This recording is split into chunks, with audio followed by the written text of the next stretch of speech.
Salam and welcome back to Somali Dispatch and to our weekly program, Dispatches. I am Abdul Qadir Goulet. Today on the program, we will be talking about Somalia's drought situation and the looming humanitarian crisis. To discuss these and other issues, we're joined by Hodan Ali and Ahmed Ibrahim. Hodan is a nurse practitioner and Ahmed is a humanitarian advocate. Let me start by asking Hodan to give us a brief update on the situation as it relates to the drought in Somalia. Thank you. And it's a pleasure to be back with you again, Qadir. And so at the moment, this week, the Prime Minister has declared a state of emergency as a result of the drought really affecting 80% of the country. We have about 3 million people in food crisis. Many of those are children. Nearly 1 million children are malnutrition or in serious food crises. We know Somalia has been experiencing drought-related and severe climate changes over the last several decades, in particular the last few decades. We've had a famine 10 years ago. We've had a drought in 2016, 2017. And then now we have yet another crisis on our hands. Alhamdulillah, and yesterday and the day before, I think we've had some rains come down. But really the situation when it comes to water accessibility in Somalia has always been the issue. We oscillate between drought and flooding. And this issue continues to grow and affect the majority of the population. The Somali population really is dependent on water as we are agro-pastoralist communities. And 60% and 70% of our population depend on being able to cultivate and raise cattle and the like. So not having access to water really hits quite hard on already devastated communities that have really suffered consecutively for the last couple of decades. And as we are witnessing right now, cumulatively, I think in the last year, many parts of the country hasn't had rainfall, and those parts that did have rain had about 50 millimeters or less, which really tantamounts to nothing compared to the vast area that's dependent on water. So the situation is critical. I think if we don't intervene now, come in the next couple of months, things will deteriorate. The water or the rainfalls have been predicted to be a bit better than we had hoped in recent days. So now, or a bit better than that was planned or spoken of. But now we're seeing some rain falling. But nevertheless, the damage for this year has been done. Families and communities have been losing their really primary source of living, which is from the land. And with the rainfall now comes with risks as well. The potential for health issues will come, but the delay in food access also because of the lack of rain. So yes, water has fallen, rain has fallen, but in the end, the need still persists. But I think I'll let Ahmed speak a bit more as he's much more probably well-versed than I am. Right. Ahmed Ibrahim, welcome to Somali Dispatch. We love to have you and with your expertise as Hodan kind of foreshadowed, if you can give us the most affected regions and in what ways, and perhaps if you can add some of the work that you do in this regard as well. And we're thankful to have you here, by the way. Thank you very much, Abdul Qadir, and hi to Hodan. It's my pleasure to join you this important talk. I also wanted to highlight, we are in the season of COVID-19, so we are in the home, so expect disruption anytime from the kids that will join us. But otherwise, thank you very much for having me.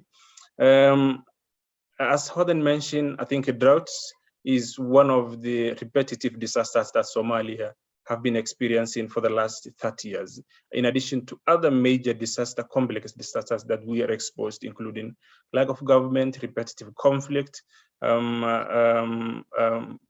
corruption, displacement.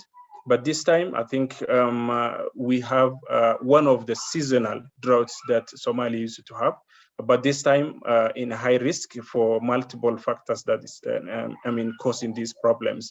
One is, I think this drought is coming during a difficult period where the country is going to an election, and the government, the international community, do not have enough attention toward such situation, as they get fatigued to the repetitive, the deadlock of election that has been happening for the last 1 year. And secondly, it's also happening during a time that this crisis happening worldwide, including COVID-19, that has impacted the Somali communities themselves, either living in country or outside the country, who were also a good support for such situation for the past years. If I maybe go quickly to the regions that has been worst affected, I think this is a cross-cutting drought that widely affected the country. However, the severity of the impact are quite different compared from one region to another region. For example, southern regions are the worst affected regions.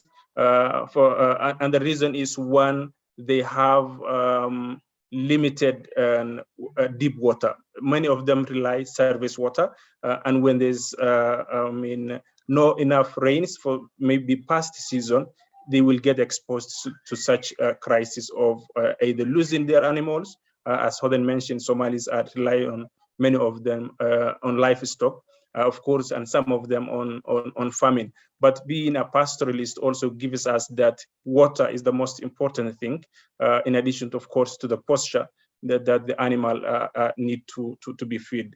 But to be specific, for southern states, which have been experiencing the worst impact, is that it has been reported that 70 to 75% of the animals already depleted, and they don't have no animals.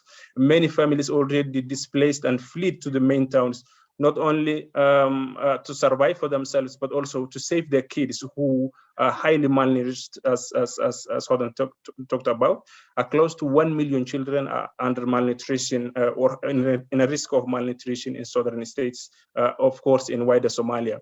But Abdul Qadir, I think the worst is, unless these predicted rains covers well to these regions, but also other regions which are looking quite not alarming at this time, there will be major disasters to be expected in the coming weeks and months. If this season fails, and which hope it will not, we do expect the next rain after the April. And you can imagine people who lost their animals by November, what will happen in 3 months, which means most of the population living in Somalia will either lose their animals or maybe lost many of their lives. Yeah. Devastating news to hear, but thank you for that overview of what is really happening. I think people are getting a drought desensitized to it. So it's good to refresh people's minds into the levels of disaster that the droughts are causing in our country. Hodan, if you could speak to the fact that and give us your thoughts on the cycle of droughts. For those of us who lived through them more than you two have, would remember that there was an expanded period of times before droughts would become so close to each other as they have these days. And it's really disheartening to see and hear Ahmed describe it as a drought cycle, as though it's one of the seasons. What do you think is causing that? And I'm referring to, and I want you to speak to the not perhaps the nature side of it, but to the management side of it as well. A really good question. I think often we Somalis don't, we get caught up in the emergency of these disasters that happen in Somalia, and we usually are good at responding collectively because Somalis are charitable, and Sadaqa Iqaran really saves the community. But ultimately, these problems, and we know globally there is a huge problem that is climate disasters that are happening everywhere, but particularly a bit more dramatic in the Horn of Africa, and more specifically in Somalia. Ahmed said it's a cyclical, it's almost yearly, and it's being normalized. Droughts have happened before. We know during the Siad Barre time, we've had droughts, massive droughts, but because there was a government at the time that's sort of had the wherewithal to manage its affairs, we didn't see as many. And I know from what I've read, the drought of the famine of Tabader, Somalis were saved because the government acted properly and quickly and decisively, whereas our neighbors didn't have the same luck. So that really brings you to the fact that, climate issues, drought issues, flood issues is really the lack of institutional and government capacity to take its responsibilities seriously and manage its affairs effectively. I was, one of the talks last week, and I think I really liked there was a statement that was made. Droughts and these sort of natural crises will happen, but people dying from it is the failure of a government not acting. You're in Canada right now. There's a lot of climate-related challenges, but you don't hear people dying, and you don't hear, the government steps in and actually does what it's supposed to do and rescue its people and put in the infrastructure. In Somalia, however, I think our problems, much like everything else, is about government failure and the lack of real serious government institutions who take the task. Somalia received $2.2 billion in aid and development last year, 2020. That is a stated proven fact listed on the Ministry of Planning's website. With that money, that doesn't even include the GDP of the country. The fact that we keep having the same issues, and we know the issue of drought and famine is about the lack of managing water infrastructure in Somalia. That is the crux of the matter. And we do know that. We have all kinds of assessments. We have all kinds of information indicating that. Yet year in and year out, we have the same cycle happening, the same call to action, the same call to fundraising, the same. It is actually nauseating and reckless and irresponsible. And at some point should be criminal to that this can actually happen. I do general practice and I take care of people's health. If I have a patient who I know is diabetic and I don't put in the prescribed guidelines and I don't follow, my license is on the line, right? And the fact that that system is in place makes me make sure that I'm following, the protocols to make sure that someone doesn't get to the end stage, which is loss of life ultimately. Right. And Somalia doesn't have that infrastructure put in place. We don't have accountability. The government doesn't hold itself accountable. We don't have a government that holds international partners accountable. These billions of dollars that get called for every year are put into sort of ad hoc emergency response programs and projects. The entire country is a project in motion. You can't have a country that is a project. We can't address our issues unless and until we take, our government actually steps in and does what it does. At the moment, this water crisis, we knew 6 months ago that we knew last year that the rains were not holding up. Yet we find ourselves, and I think the formula at the center of all of this is the lack of functional government. And unless Somalis actually start talking about and demanding better from our government, this issue is not going to go away. Ahmed, perhaps you can further elaborate in what we need to do in terms of combating this cycle and its closeness, and what needs to be done so we can actually move on to the other much needed issues that we need to resolve in the country. What perhaps are a good things to do in terms of preventing the level of the damage that the droughts are causing and their closeness to each other? Good. Thank you very much, Abdulkadir. I think Hodan mentioned this is a seasonal thing. It's happening, if not every year, at least every 2 years. And we will expect, we don't have an authority to prevent a disaster. This is a God-driven disasters, and they will be there for a very long time. So I think we need to do, number one, for now, an immediate emergency response to provide immediate support to the suffering communities living in the country, especially in these specific locations where the family lost most of their animals or livestock, or they don't have any kind of food security from now on toward the end of the season. So I think if the government, the international community, the Somali society came together and provide immediate relief support to these families so that we save their lives.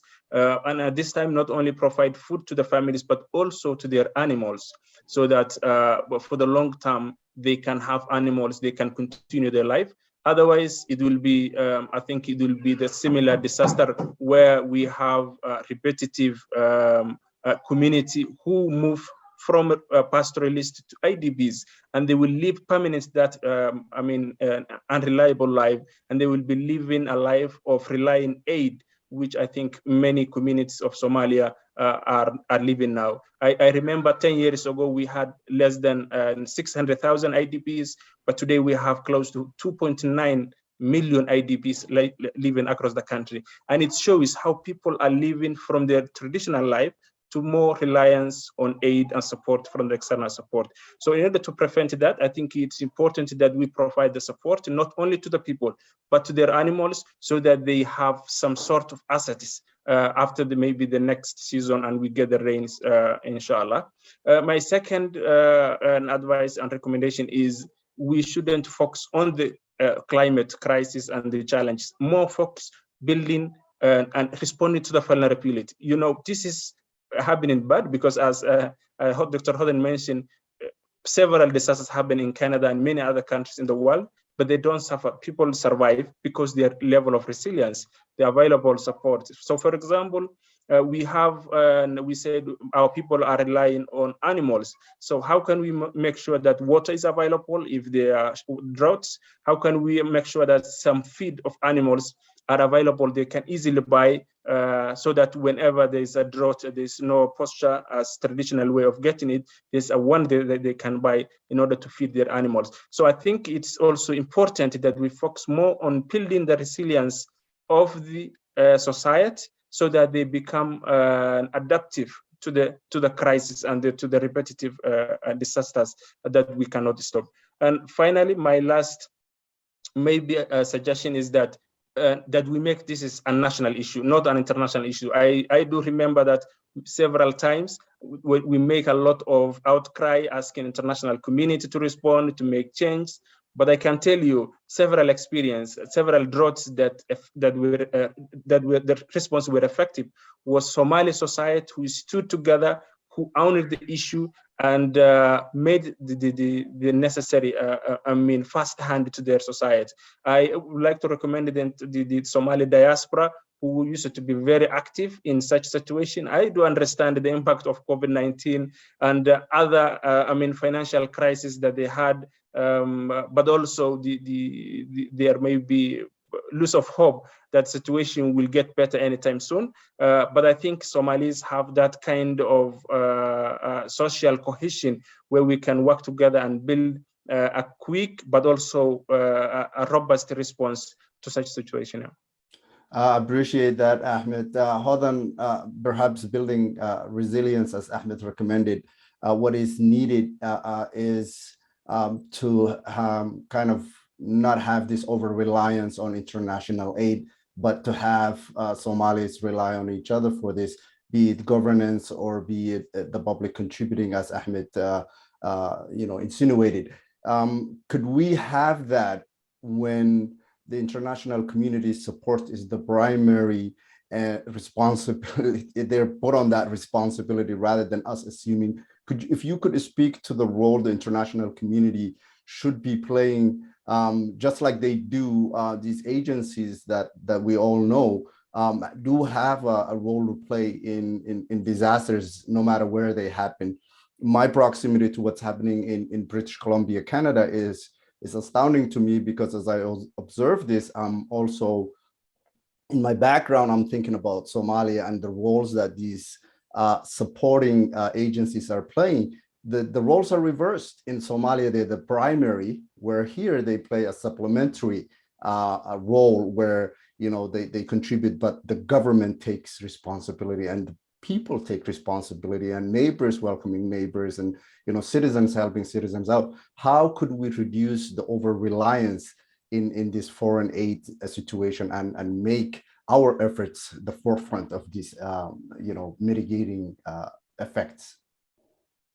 I think we should do a show on that, actually. And I think I can answer all of that in a segment or a question as this. Listen, I agree with Ahmed 100%. This is a Somali problem, both a government problem, but also Somalis collectively. We need to start deferring our problems to others. But then also, again, so, you know, we are in a crisis right now, so I don't want to sort of overlook that. And I think we do need the Somali communities, wherever they are, to actually start to look within their pockets and start giving, because people will die if we don't act, and act immediately. You know, so, like I said, I think 2016, 2017, you know, when I was part of the National Drought Committee, the committee raised millions of dollars from Somalis, right? Like, it is possible, Somalis do give. And I do believe that made a huge difference. Throughout Somalia, Somalis give over $1 billion every year in contributions to back home, right? So we are sort of a community that actually, a country that takes care of itself, but on a more family to family. But I think we need to look at this from a bigger perspective. If I move to this aid infrastructure that's in Somalia, I think it's the most toxic and the most disabling. And if we don't change course now, Ahmed alluded to saying just a few years ago, we had 600,000 IDPs across the country. We have nearly 1 million IDPs just in Mogadishu alone, right? Just in Mogadishu alone. And we don't have the wherewithal to actually understand and to do anything about it, because it's not within our reach to actually address the issues, because it's not even given to you. You know, the aid system, and I think this is something that really needs to be challenged across the continent, not just Somalia alone. It's an extension of the colonial era. I work for the government, I work for the municipality, and it's a struggle to even get to sit at the table, right? To actually raise the concerns and take some ownership.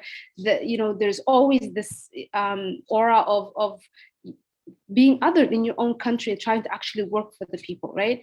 And there's a lot of insinuation, a lot of pushback, a lot of, it's a closed system, the aid system, and it's a system that works for itself.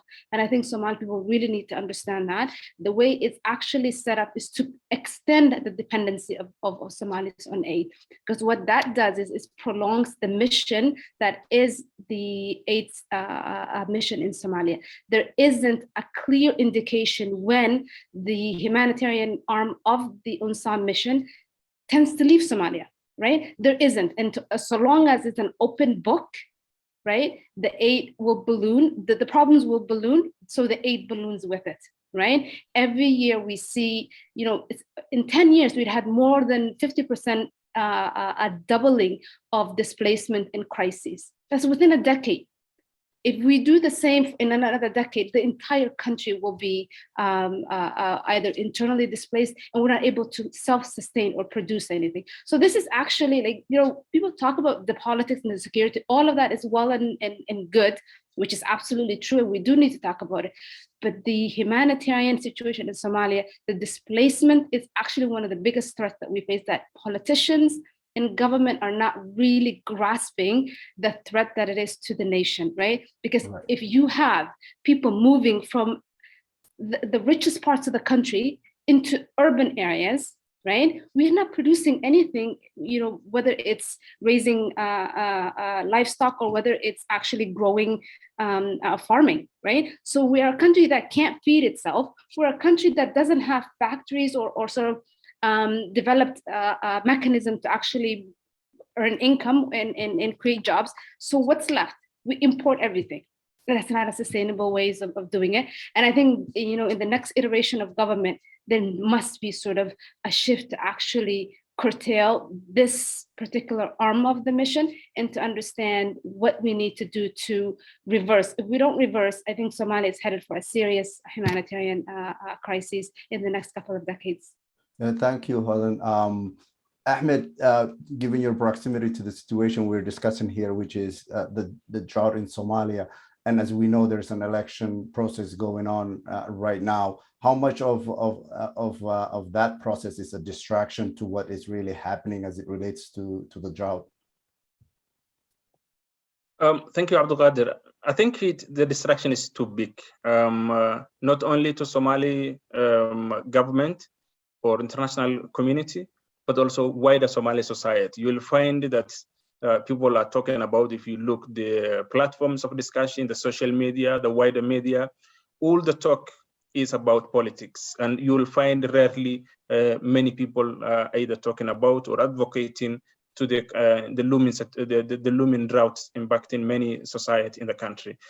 So I do believe it's actually the biggest disruption that we are getting now.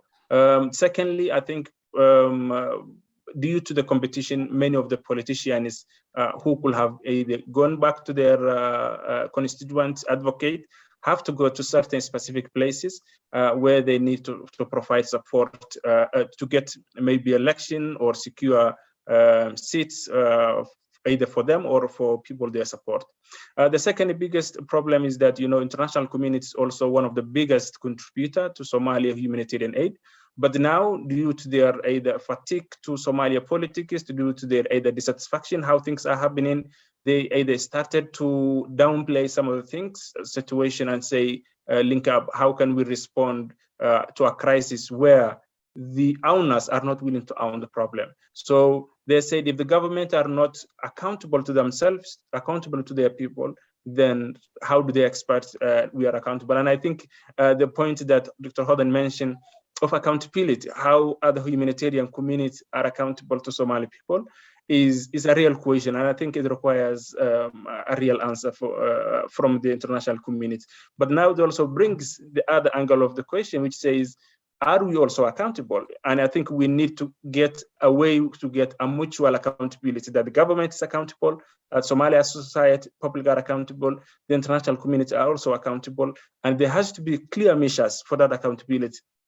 Otherwise, it will look like only us looking for accountability from their part, but we are not also willing to be accountable. But in any way, I think unless we swiftly move away from the status quo of the election mode, we will be going deep into more crises, especially droughts, or maybe now that rain is starting some of the parts of the country, floods can have also an impact.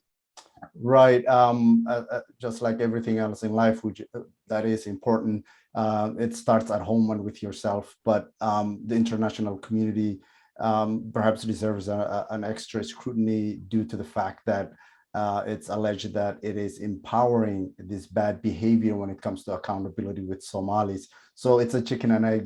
It's sometimes tough to figure out which one comes first. That but hold on, if you can finalize this discussion for us in terms of the distraction that the electoral process, which coincidentally is also a foreign-driven idea on Somalia, and it's heavily funded by the international community and looked over and watched over and encouraged by the international community, perhaps not as much as the drought mitigating relief efforts.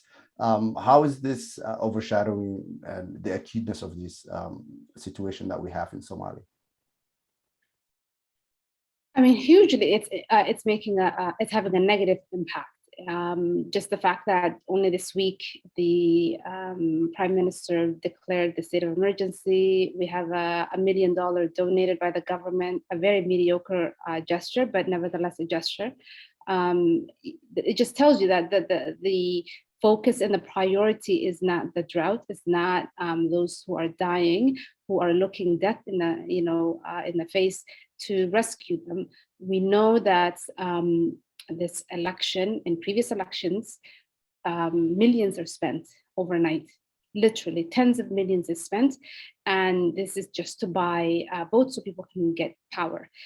In the meantime, those that you are actually wanting to rule are dying by the thousands, and being displaced and all the other stuff that we've talked about today. So I think the morality of leadership is no longer exist. And I think when there isn't a moral urgency to lead, these are just sort of gestures, and it's not real, sort of, in my assessment anyways. And I think part of that, and big part of that, is the urgency to have an election that is expected to yield certain results for the president and his crew, and then the opposition are scrambling and struggling to formulate a coherent direction, which again adds to the distraction, and it's just people just circling in the same arena without any care and direction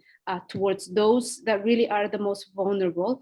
Many of the people who are jostling for power, their families and children and the like live in the West, or live in Nairobi, or live wherever. So their lives are not a threat. And they're, whether they realize it or not, there will be a day where judgment will be rendered. And the fact that right now, thousands of Somali families are dying because of simple access, the lack of access to water, says a lot about our politics. We talked about the international community. I think mutual accountability is definitely in order, but you need someone to lead that. You need the country's leadership to hold partners accountable, because at the end of the day, it is our country and it is our business that we need to be minding. And again, it's the complacency and the apathy of our politics that gets us back into these known crises.